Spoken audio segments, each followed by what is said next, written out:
Big Bacon. Greetings, everyone, and welcome to a special episode of Big Bacon's Collection. It's the celebration of the fact that nobody has killed me yet for yet another year. That's right, it's Big Bacon's birthday.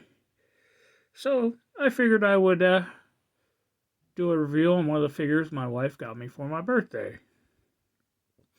What we have here is the G.I. Joe Classified Female Blue Ninja. Amazon exclusive, number 51 in the series. We have yet to actually review the base figure, but this is a repaint of the Akiko figure that came out with the Rise of Cobra line. I'm sorry. I've been doing too many 4-inch reviews recently. Came out with part of the G.I. Joe Origins Snake Eyes movie. In fact, and I'm going to be honest with you, there are only 3 things on this entire figure that are not reuse. But why should that hamper our celebration? Regardless of reuse, it's still a nice looking figure. So let's start off with the accessories and we will go from there. So this figure came with an arrow quiver. It's got this nice bluish coloration on it. Matches the color of the feathers or flights on the arrows. The shafts are done in a gray color, but the fact that the shafts can also be seen down here in these lower sections kind of makes me wish they'd have done the entire thing in that gray color. Pegs into the back. Has its own peg hole in it. And even though it's not colored, it carries the Arashikage emblem. Next up we have a sword sheath. Nicely detailed. Has an open end as well as air holes in the center to prevent a vacuum when you shove plastic into it. It's got its own peg and an opening to place something else. Ooh, I wonder what it could be. That's right. Very own katana. Has a really nice silver paint job on this blade. I mean, it's actually gleaming on the camera. Arashikage emblem right there at the pommel.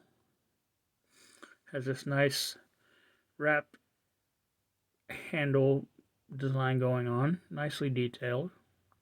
It's the same blue as a lot of the other things that come on this figure.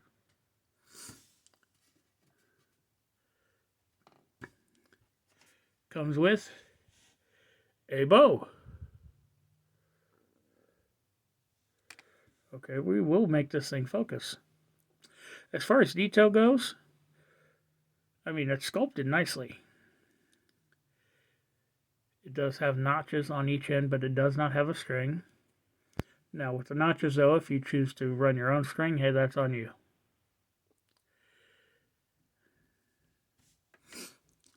Comes with a grappling hook and a long section of string, which I'm not unraveling because I won't display this. And that means storing it, I have to account for all of that string getting tangled into everything. Screw that, it's staying wrapped. Comes with this nice combat accessory. Comes in the same bluish, grayish, greenish, whatever, as the grappling hook. Now, everything I just showed you all came as the loadout for the Arctic Mission Storm Shadow figure. So, the only new accessory is this alternate head. The sculpt on the back of it matches the sculpt on the other headpiece, which we'll see here momentarily. But the front has this kabuki style wolf mask. Has some white paint to it. Nicely detailed coloring in the ears. Got this Cobra logo on the forehead. Eyes are done in this kind of golden color. teeth are done in a gray, and they do extend all the way around, but without any kind of black detailing or backwash. It's really hard to see the individual teeth. I guess that right there showing them off. And then just standard neck hole. So that's it for the accessories. Ooh, we're here. So let's focus on the figure now.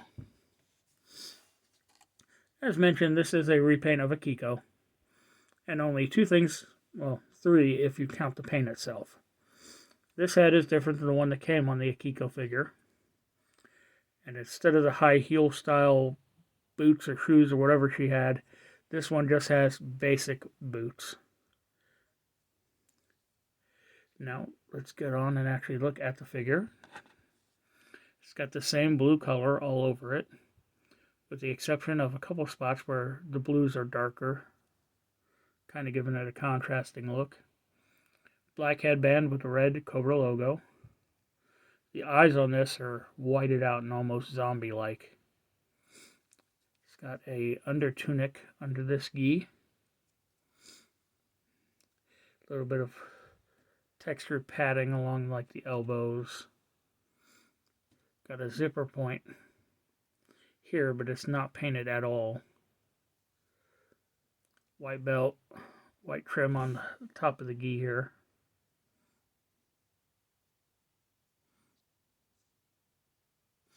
In actuality, there's leftover zipper detail from Akiko that is also not painted silver or, well, anything. So, what is going on with that leg sculpt?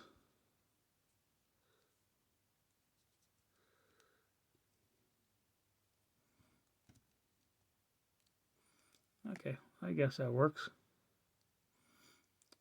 So, looking at the leg sculpts here, they don't quite line up with the upper portion of the leg.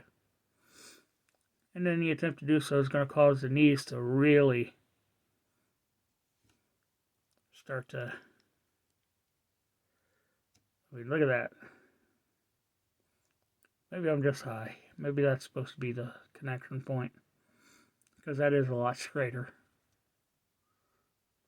But you actually have an overhang from the top portion of the thigh.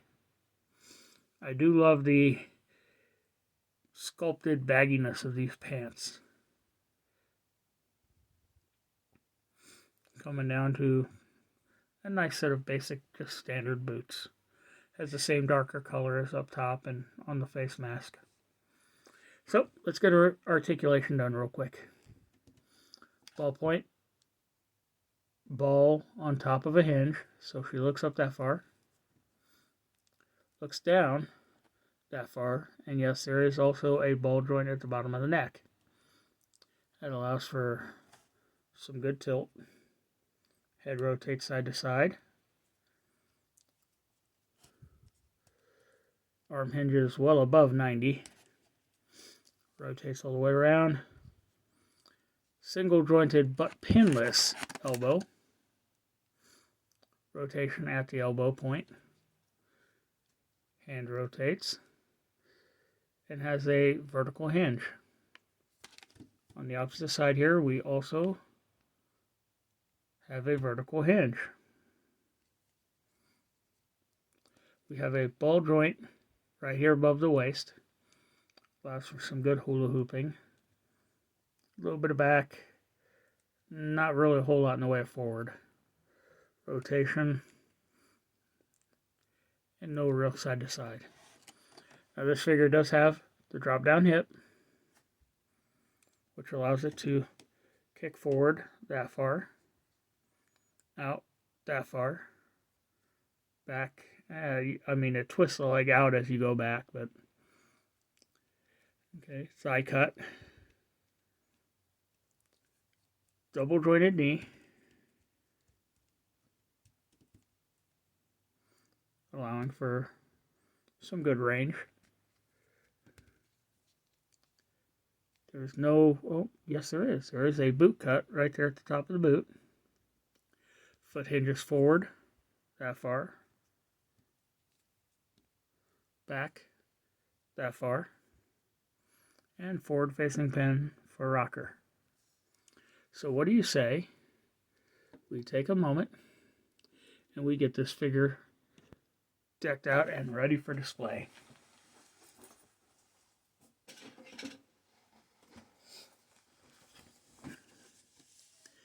Get her on one of these trusty ringside collectible stands.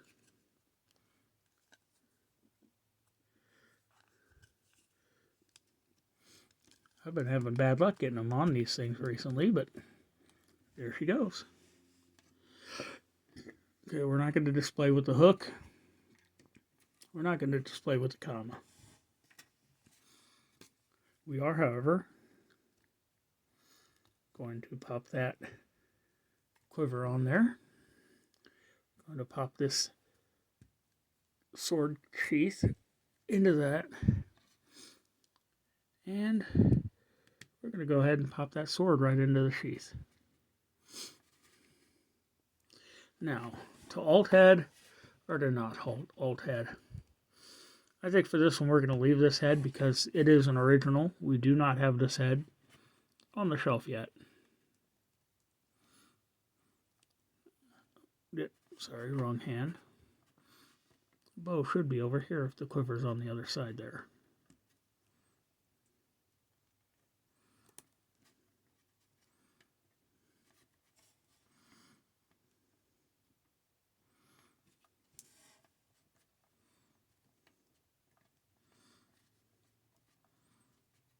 Let's see if we can double weapon display this one. Hands are soft enough that you can pull them out as needed.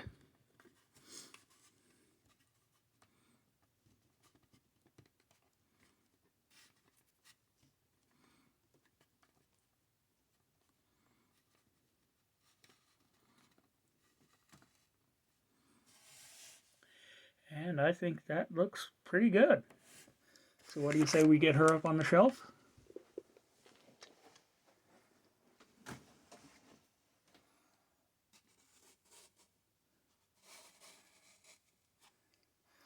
Oh, next to Mbaku, she looks tiny, but hell, compared to most people, Mbaku makes most people seem tiny.